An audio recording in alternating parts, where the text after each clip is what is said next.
Hi மக்களே, அன்பு உறவுகளுக்கு இனிய வணக்கங்கள். நம்ம கூட்டாஞ்சோறு என்ன ஸ்பெஷல் பார்க்கலாமா? வாங்க. நம்ம வீட்டில் வெண்பொங்கல் சாம்பார், முத்தக்கா வீட்டில் வந்து இன்றைக்கி சப்பாத்தி உருளைக்கிழங்கு குருமா. சரிங்களா? சுபாஷ் குட்டி இன்றைக்கி வந்து சாப்பாடு மதியம் லெஃப்ட் ஓவர் சாப்பாடு இருந்திருக்கு. அதை வந்து அவர் பிடிச்ச மாதிரி எக் ரைஸ் அவர் சூப்பராக பண்ணுவாருங்க. அது நம்ம வீட்டில் ஆம்பளை பசங்க திடீர்னு ஒரு ஐடியா பண்ணி நான் இதை செய்கிறேன் அதை செய்கிறேன்னு செய்வாங்க. அது நல்லாயிருக்கும். உங்கள் வீட்டில் பிள்ளைங்க இது மாதிரி பண்ணுவாங்க? கமெண்ட்டில் போடுறீங்களா? சரி, கீதா சிஸ்டர் வீட்டில் தோசை, சாம்பார், சட்னி. நம்ம ராணி சிஸ்டர் வந்து தக்காளி சாதம், பச்சடி. இன்றைக்கி நம்ம ஊரில் வந்து நல்லபடியாக தேரில் முடிஞ்சிச்சுங்க. நல்லா எல்லாம் ஜாலியாக என்ஜாய் பண்ணிவிட்டு சூப்பராக போய் சாமியெல்லாம் கும்பிட்டு எல்லோரும் தூங்கி எழுந்துச்சு சாப்பிட போகிறோம். இந்த கீதா சிஸ்டர் ஒரு டிப்ஸ் சொல்கிறாங்களாம். சொல்லுங்கள்.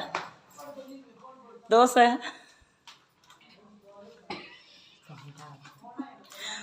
மக்களை அவங்க கொஞ்சம் ஸ்டக் ஆகிட்டாங்க பாவம் டயர்டில். அதாவது 2 கரண்டி தோசை மாவு தாங்க இருந்திருக்கு.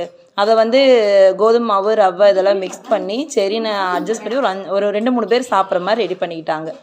சரிங்களா? நீங்கள் இந்த மாதிரி டக்குன்னு ஏதாவது அவசரத்துக்கு அந்த மாதிரி இன்ஸ்டண்ட்டாக பண்ணுவீங்களா? அந்த மாதிரி எதாவது பண்ணுற மாதிரி பண்ணிங்கன்னா அதை கமெண்ட்டில் போடுங்க. இந்த வீடியோ உங்களுக்கு பிடிச்சிருந்தா லைக் பண்ணுங்கள், ஷேர் பண்ணுங்கள், கமெண்ட் பண்ணுங்கள். நம்ம கூட்டாஞ்சோறு சேனலை